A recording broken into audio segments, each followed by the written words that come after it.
Hello friends, welcome back to my channel. আশা করি আপনারা ভালোই আছেন।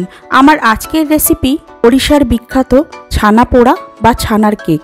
এই কেকের স্বাদ আমাদের প্রায় সবারই জানা, কারণ আমরা যখন পুরীতে বেড়াতে যাই তখন কিন্তু এই কেক খেতে মিস করি না, সে বাচ্চাই হোক বা বড়। আমাদের এখানকার মিষ্টির দোকানেও এই কেক পাওয়াই যায়, তবে নিজের হাতে অল্প উপকরণে অতি সহজেই যদি আমরা বাড়িতেই বানিয়ে নিতে পারি তাহলে তার মজাই কিন্তু আলাদা। আর এই কেক বানিয়ে আপনারা ভগবানকে নিবেদনও করতে পারবেন। আর বেশি দেরি না করে আপনাদেরকে রেসিপিটা শেয়ার করে দিচ্ছি।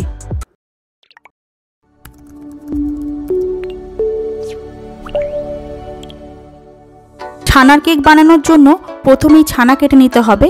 তার জন্য 1 লিটার পরিমাণ দুধকে আমি গরম হতে বসিয়ে দিয়েছি। এখানে আমি টোন্ড মিল্কের ব্যবহার করেছি, আপনারা চাইলে ফ্যাট মিল্কের ব্যবহারও করতে পারেন। দুধটা দেখুন ফুটে উঠেছে, এবার আমি গ্যাসের ফ্লেম বন্ধ করে দিচ্ছি। একটা গোটা পাতিলেবুর রসের সাথে সম পরিমাণ জল মিশিয়ে নিয়েছি। এবার এই রসটাই অল্প অল্প করে দেব আর অল্প অল্প করে মেশাবো। এই কাজটা কিন্তু গ্যাসের ফ্লেম বন্ধ করেই করবেন আর এইভাবে নাড়তে থাকবেন, তাহলেই দেখবেন সুন্দর ছানা কেটে যাবে। যতটা লাগবে ততটাই ব্যবহার করবেন, পুরো রসটাও একবারে দেবেন না, অল্প অল্প করে দিয়ে এইভাবেই কাটিয়ে নিতে হবে। সব পাতিলেবুতেই কিন্তু সম পরিমাণ রস থাকে না, তার জন্যই আমি বলছি যে আপনারা কিন্তু পুরো রস একবারে দেবেন না, অল্প অল্প করে দিয়ে এইভাবে মিশিয়ে নেবেন। আমি যেভাবে মিশিয়ে নিচ্ছি, আমার কিন্তু পুরো গোটা লেবুটাই লেগেছে। আপনারা দেখেই বুঝতে পাচ্ছেন আমার ছানা কিন্তু ঠিকঠাক কাটা হয়ে গেছে। এবার ছানার জলটা ঝরিয়ে নেওয়ার জন্য স্ট্রেনারের মধ্যে ঢেলে নিচ্ছি। এই ছানাটা ঢেলে নেওয়ার পর এটা কিন্তু এখানে রেখে দেওয়ারও প্রয়োজন পড়বে না বা ধোয়ারও প্রয়োজন পড়বে না। এটা কিন্তু আমি এইভাবেই নিয়ে ডাইরেক্ট একটা বাটির মধ্যে নিয়ে নিচ্ছি। ছানা বাটিতে ঢেলে নেওয়ার পর চামচ বা হাতার পেছন দিয়ে এইভাবে একটু মসৃণ করে নিতে হবে। দেখুন আমি স্প্যাচুলার সাহায্যে মসৃণ করে নিচ্ছি। আপনাদের যেটা দিয়ে সুবিধা হবে আপনারা সেটা দিয়ে ভালো করে মসৃণ করে নেবেন।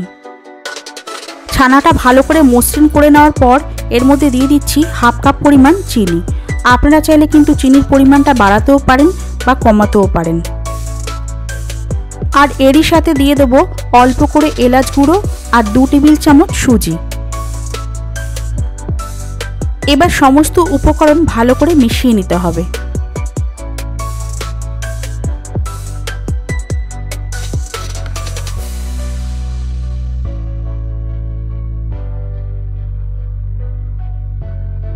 ছানার সাথে সমস্ত উপকরণ ভালো করে মিশিয়ে নেওয়ার পর এইভাবেই ঢাকা দিয়ে রেখে দেব 30 মিনিটের জন্য। 30 মিনিট পর আমি একটা কড়া বসিয়ে ওর মধ্যে খানিকটা নুন দিয়ে ওপরে একটা কিচেন স্ট্যান্ড বসিয়ে নিচ্ছি। এবার ঢাকা দিয়ে কড়াটাকে প্রথমে প্রিহিট করে নেব। এই কড়াটা প্রিহিট হতে হতেই আমি আরেকটা কাজও সেরে নেব, সেটা হচ্ছে আমি যে আগে থেকে মিশ্রণটা তৈরি করে রেখেছিলাম সেই মিশ্রণে আরও কিছু মিশিয়ে নিতে হবে। এখানে আমি দিয়ে দিচ্ছি 1 টেবিল চামচ ঘি। আপনারা যদি গলা ঘিয়ের ব্যবহার করেন সেক্ষেত্রে 2 টেবিল চামচ দেবেন, আর 1/2 চা চামচ বেকিং পাউডার। এবার আবারও সমস্ত উপকরণ ভালো করে মিশিয়ে নিতে হবে।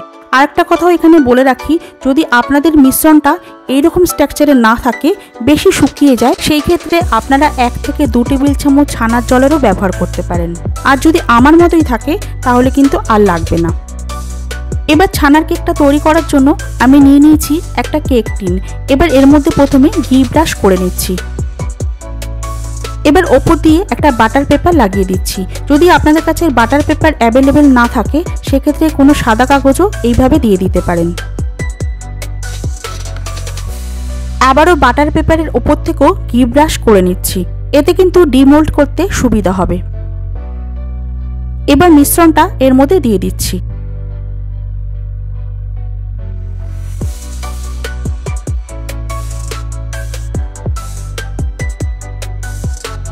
চামচের পেছনটা দিয়ে এইভাবে একটু চারদিকটা সমান করে নিতে হবে।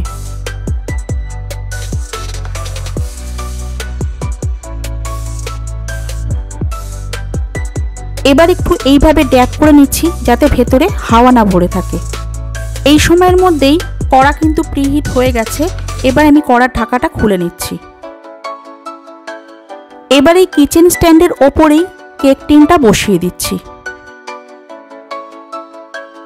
এবার গ্যাসের ফ্লেমকে লো টু মিডিয়াম করে ঢাকা দিয়ে 40 মিনিটের জন্য কেকটা বেকড হতে দেব। 40 মিনিট হয়ে গেছে। এবার আমি ঢাকাটা খুলে নিচ্ছি। এবার একটা টুথপিক দিয়ে প্রথমে দেখে নিতে হবে কেকটা ঠিকঠাক বেক হয়েছে কিনা। দেখুন আমি টুথপিকটা এইভাবে ঢুকিয়ে বার করে নিচ্ছি। দেখুন এটা কিন্তু পুরো শুকনো, তার মানে আমার কেকটা ঠিকঠাক বেকড হয়ে গেছে। এবার আমি গ্যাসের ফ্লেম বন্ধ করে দিয়ে 5 মিনিটের জন্য ঢাকা দিয়ে রাখছি। 5 মিনিট পর আবারও ঢাকাটা খুলে নিয়ে এবার কেকটাকে একটু ঠান্ডা হতে দিচ্ছি। কেক ঠান্ডা হয়ে গেছে। এবার আমি কেকটাকে ডিমোল্ড করে নিচ্ছি। দেখুন প্রথমে ছুরির সাহায্যে চারদিকটা এইভাবে একটু ছাড়িয়ে নিচ্ছি, তাতে কিন্তু ডিমোল্ড করতে সুবিধা হবে। এবার একটা প্লেটকে ওপরে এইভাবে বসিয়ে কেক টিনটা এইভাবে উপর করে দিলেই কেকটা সুন্দর বেরিয়ে আসবে। দেখুন কত সুন্দর কেকটা বেরিয়ে এসছে। আপনারা দেখে নিশ্চয়ই বুঝতে পারছেন কেকটা কত সুন্দর বেকড হয়েছে। এবার আমি ছুরির সাহায্যে কেটে আপনাদেরকে দেখাচ্ছি। দেখুন কেকটা কিন্তু সুন্দর নরমও তৈরি হয়েছে। আমি সামনে থেকেও আপনাদেরকে দেখাচ্ছি। দেখুন কত সুন্দর পারফেক্ট ছানার কেক তৈরি হয়েছে। আপনারাও কিন্তু খুব সহজেই আমার রেসিপি ফলো করলে এই কেক বানিয়ে নিতে পারবেন। কেক বানানোর পর আমাকে জানাতে ভুলবেন না আপনাদের কেক কেমন তৈরি হলো। আমার এই রেসিপিটা যদি আপনাদের ভালো লাগে তাহলে লাইক, কমেন্ট আর শেয়ার করতে ভুলবেন না। আর যারা এখনও সাবস্ক্রাইব করেননি তারা অবশ্যই সাবস্ক্রাইব করে আমার পাশে থাকবেন আর বেল আইকনটাও ক্লিক করে নেবেন, তাহলে আমার সমস্ত ভিডিও আপনারা সবার আগেই পেয়ে যাবেন।